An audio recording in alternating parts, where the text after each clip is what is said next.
एक रतनगढ़ नाम के गांव में सुरेश नाम का एक गरीब किसान रहा करता था। सुरेश की पत्नी को गुजरे हुए 2 साल बीत गई थी। सुरेश के साथ उसका 6 साल का बेटा किशोर रहता था। सुरेश बहुत ही गरीब था, परंतु वो अपने बेटे को बड़े स्कूल में पढ़ाता था और उसके लिए महंगे महंगे कपड़े लाता था। सुरेश कभी अपने बेटे की भरण पोषण में कमी नहीं आने देता था। और फिर एक दिन, बेटा किशोर, चल तुझे स्कूल छोड़ दूंगा और वहीं से मैं अपने खेत चला जाऊंगा। ठीक है पिताजी, चलिए। सुरेश अपने बेटे को स्कूल छोड़ने जाता है। जा बेटा, तेरा स्कूल आ गया है। अरे रुकिए किशोर के पिताजी। चल बेटा, तू अपनी क्लास में जा, मैं भी तेरी प्रिंसिपल से बात करके आता हूँ। बोलिए मैडम जी, क्या बात है? अरे सुरेश, तुमने किशोर की 2 महीने से फीस नहीं भरी। याद रखना, एग्जाम आ रहे हैं, मैं उसे परीक्षा में बैठने नहीं दूंगी। अरे मैडम जी, आप ऐसा क्यों बोल रही हो? मैं तो गरीब किसान हूँ, मैं अपने बेटे की फीस 1 हफ्ते में भर दूंगा। बस आप मेरे बेटे को परीक्षा में बैठने देना। चलो ठीक है, 1 हफ्ते बाद देखती हूँ। फिर सुरेश अपने खेत चला जाता है।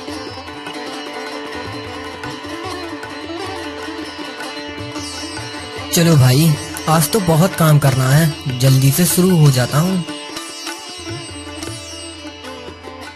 सुरेश सुबह से शाम तक बहुत काम करता है और अपने घर के लिए निकल जाता है।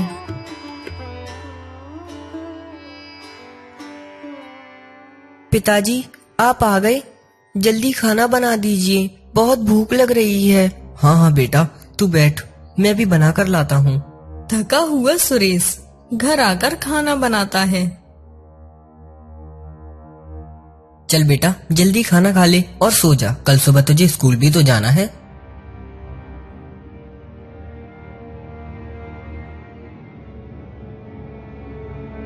अरे किशोर बेटा, अभी तक उठा नहीं है तू? आज स्कूल नहीं जाना क्या? पिताजी, मेरे सर में बहुत दर्द हो रहा है। क्या हुआ बेटा तुझे? चल, मैं तुझे डॉक्टर के पास ले जाता हूँ।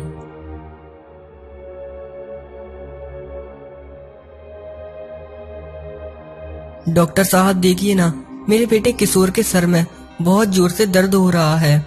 अरे सुरेश, तेरे बेटे को तो इन्फेक्शन हो गया है। अगर जल्दी ही इसका इलाज नहीं किया तो ये अपनी याददाश्त भूल सकता है। क्या? तो आप मेरे बेटे का इलाज कर दीजिए, मैं सारे पैसे का इंतजाम कर दूंगा। तू अपने बेटे को 1 दिन के लिए हॉस्पिटल में भर्ती कर दे और 25,000 रुपए का इंतजाम कर। ठीक है डॉक्टर जी, बस आप मेरे बेटे को ठीक कर दो। सुरेश जल्दी जल्दी अपने घर जाता है।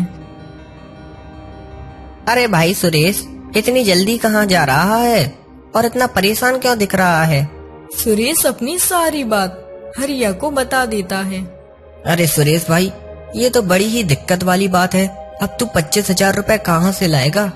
भाई हरिया, मेरी पत्नी रमा तो गुजर गई है, उसके कुछ गहने हैं जिनको मैं बेच दूंगा। उससे जो पैसे आएंगे मैं अपने बेटे का इलाज करा लूंगा। हाँ भाई, ये भी बात सही है।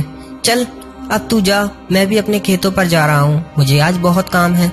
सुरेश अपने घर जाकर अपनी पत्नी रमा के गहने ले लेता है।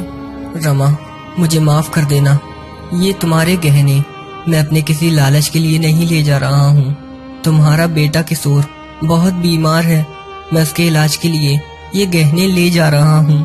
तुम अपने बेटे को आशीर्वाद देना कि वो जल्दी ही ठीक हो जाए। हो सके तो मुझे माफ कर देना।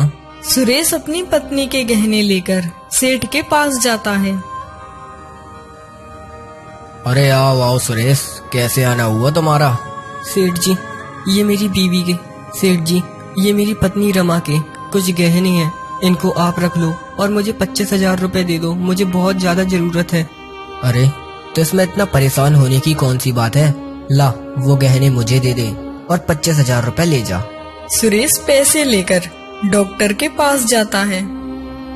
ये लीजिए डॉक्टर साहब, 25,000 रुपए, बस आप मेरे बेटे को ठीक कर देना। उसकी चिंता तुम मत करो, अब तुम घर जाओ, कल हम तुम्हारे बेटे की छुट्टी कर देंगे, तो तुम अपने बेटे को घर ले जाना। सुरेश घर नहीं जाता और हॉस्पिटल के बाहर ही सो जाता है। फिर अगले डॉक्टर साहब, अब मेरा बेटा कैसा है? अब वो ठीक तो है ना? हमने उसे कुछ दवा दे दी थी जिससे अब वो ठीक है। अब तुम उसे अपने घर ले जा सकते हो। सुरेश अपने बेटे के पास जाता है। बेटा किशोर, अब तेरी तबीयत तो ठीक है ना? तेरे सर में दर्द तो नहीं है ना? पिताजी मैं ठीक हूँ, अब घर चलते हैं, मुझे यहाँ ठीक नहीं लग रहा। सुरेश अपने बेटे को लेकर अपने घर आ जाता है। ऐसे ही 20 साल बीत जाते हैं और किशोर बड़ा हो जाता है। पिताजी, मेरी नौकरी लग गई है, अब आपको उस सेठ के घर काम करने की कोई जरूरत नहीं है। अरे वाह बेटा, ये तो बड़ी ही अच्छी बात है। और वैसे भी अब मेरे हाथ पैर काम नहीं करते, अब तू ही तो एक सहारा है मेरा। और हाँ, मैंने तेरे लिए एक लड़की देखी है, तू कहे तो मैं तेरी उससे शादी करवा दूं। पिताजी, जैसा आपको ठीक लगे। कुछ दिनों बाद सुरेश अपने बेटे की शादी रीमा से कर देता है। रीमा एक बहुत ही घमंडी लड़की थी। फिर एक दिन, बेटा खाना बन गया क्या?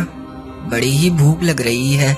ये बुढ़ा अलग परेशान करता रहता है, कमाने कहीं जाता नहीं है, मेरे पति की कमाई खाता रहता है, मुफ्त में घर पे बैठ के रोटियां तोड़ता रहता है, अभी नहीं बना। शाम को किशोर अपने घर आता है। सुनिए जी, खाना बन गया है, खा लीजिए। पिताजी से मत कहना क्योंकि उन्होंने पहले ही खा लिया है। पिताजी ने खा लिया? चलो ठीक है, अब मैं भी खा लेता हूँ, बड़ी जोरों की भूख लग रही है। कुछ देर बाद सुरेश अपने बेटे को आवाज लगाता है। अरे किशोर बेटा, कहाँ है? इधर तो आ। क्या हुआ पिताजी? बेटा, आज खाने में तो बड़ी ही देर हो गई, बन गया क्या? तू भी तो भूखा होगा। पिताजी, मैंने तो खाना खा लिया, आपने नहीं खाया क्या? रुकिए, मैं भी आपके लिए लेकर आता हूँ। अरे रीमा, तुमने पिताजी को खाना क्यों नहीं दिया? नहीं दिया, मेरी मर्जी। बुढ़ा कहीं कमाने जाता तो नहीं है, खाने को उसको दिन भर चाहिए। अगर तुमने दिया तो कल से तुम्हें भी नहीं मिलेगा। किशोर रीमा के डर से अपने पिता को खाना देने नहीं जाता और सो जाता है। यहाँ सुरेश भूखा प्यासा अपने बेटे का इंतजार करता है। अरे मेरा बेटा कहाँ रह गया? सुरेश अपने बेटे को देखने उसके कमरे में जाता है और देखता है किशोर सो रहा होता है। यह देखकर सुरेश की आंखों में आंसू आ जाते हैं और वो भूखा ही सो जाता है। ऐसे ही कुछ दिन बीत जाते हैं और रीमा किशोर को उसके पिताजी के खिलाफ भड़काने लगती है। फिर एक दिन, सुनिए जी, तुम्हारे पिताजी अब मुझसे बर्दाश्त नहीं होते हैं, दिन भर खाते रहते हैं और कुछ भी काम नहीं करते। मैं तो कहती हूँ इन्हें घर से बाहर निकाल देते हैं। तुम ठीक ही कह रही हो। वैसे भी पिताजी कुछ पैसे कमाकर मेरा सहारा तो बन नहीं रहे हैं और मुझ पर बोझ बन रहे हैं। मैं भी एक काम करता हूँ, उन्हें निकाल ही देता हूँ। किशोर गुस्से से सुरेश के कमरे में जाता है। अरे बेटा, क्या हुआ? इतनी जल्दी में क्यों है? पिताजी, अब आपको ये घर छोड़ना होगा, मैं अकेला इस घर का खर्चा नहीं उठा सकता। बेटा, ये क्या बोल रहा है? मैं तो बहुत बूढ़ा हो गया हूँ और वैसे भी अब मैं कहाँ जाऊँगा? खेतों में भी काम नहीं कर सकता। अब मैं कहीं भी जाओ, मुझे नहीं पता, बस इस कमरे को खाली कर दीजिए। सुरेश अपने बेटे की ऐसी बातें सुनकर बहुत दुखी हो जाता है और वो घर छोड़कर चला जाता है। पूरे गांव में इधर उधर भटकने के बाद वह एक पेड़ के नीचे बैठ जाता है। हे भगवान, अब मैं क्या करूं? मेरे बेटे ने भी मुझे घर से बाहर निकाल दिया है। वो तो अच्छा है, मेरे पास कुछ जमीन है जिसमें मैं खेती करके अपना खर्चा चला लूंगा। सुरेश रोज अपने खेतों में काम करता है। एक दिन जब वह खेतों में काम कर रहा होता है, तभी उसे खुदाई में एक घड़ा मिलता है। अरे ये क्या है? मुझे लगता है कि ये एक घड़ा है, इसे निकाल कर देखता हूँ। सुरेश उस घड़े को बाहर निकाल लेता है और देखता है वो घड़ा तो सोने से भरा होता है। यह देखकर सुरेश बहुत खुश हो जाता है। अरे वाह, ये घड़ा तो सोने से भरा हुआ है। हे भगवान, आपका बहुत बहुत धन्यवाद। अब मैं अपना सारा जीवन आराम से जी सकता हूँ। सुरेश कुछ दिन बाद बड़ा ही अमीर हो जाता है और वो कई सारे खेत खरीद लेता है। अब सुरेश के पास किसी चीज की कमी नहीं रहती। और यहाँ किशोर ओ किशोर, जरा बाहर तो आ। क्या हुआ सेठ जी? कुछ भी तो नहीं, मैं तो बस यही कहने आया था कि तू मेरे इस किराए के पैसे तो देगा नहीं, तो इससे अच्छा है तू घर ही खाली कर दे। सेठ जी दया कीजिए, हम दोनों कहाँ जाएंगे? मैंने सुना है तुम दोनों ने अपने बूढ़े बाप को घर से बाहर निकाल दिया।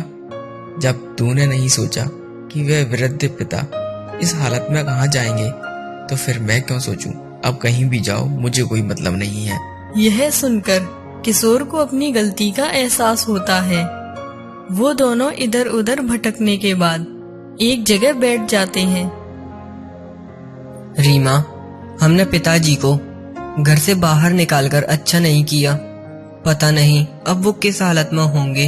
वहीं से सुरेश गुजर रहा होता है और किशोर अपने पिता को देख लेता है। अरे पिताजी, आप। पिताजी, मैंने आपके साथ बहुत गलत किया, मुझे माफ कर दीजिए। कौन है तू? मैं तुझे नहीं जानता।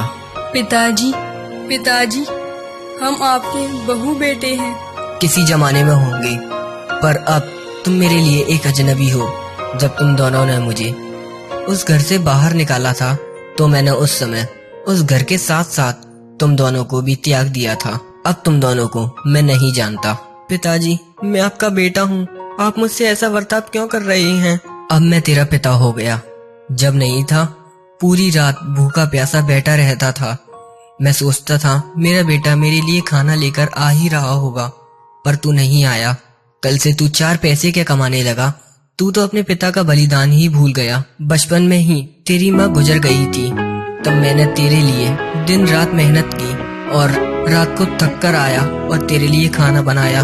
बेटा, जब तू बीमार हो गया था, तो मैंने अपना सब कुछ दांव पर लगा दिया था, क्योंकि मेरे पास इतने पैसे नहीं थे। भगवान सबके साथ होते हैं। देख, आज मेरे पास सब कुछ है। पिताजी, मुझे माफ कर दीजिए, मैं आपके बलिदान को भूल गया था और आपको बोझ समझने लगा था। सुन, मेरा पहले ही काफी समय बर्बाद हो गया है। जिस नौकरी पे तू मुझे 2 रोटियों का ताना देता था ना, उसी नौकरी को करके तुम दोनों कहीं किराए से रहने लगो। मेरे पास करोड़ों की संपत्ति है, पर मेरे मरने के बाद वो तुझे नहीं मिलेगी। मैंने पहले ही मेरी सारी संपत्ति अनाथ आश्रम और गरीबों के नाम कर दी है। अब मैं चलता हूँ। किशोर और रीमा को अपनी गलती का एहसास हो जाता है और वो जिंदगी भर भीख मांगते रहते हैं। उन्हें अपनी गलती की सजा मिल चुकी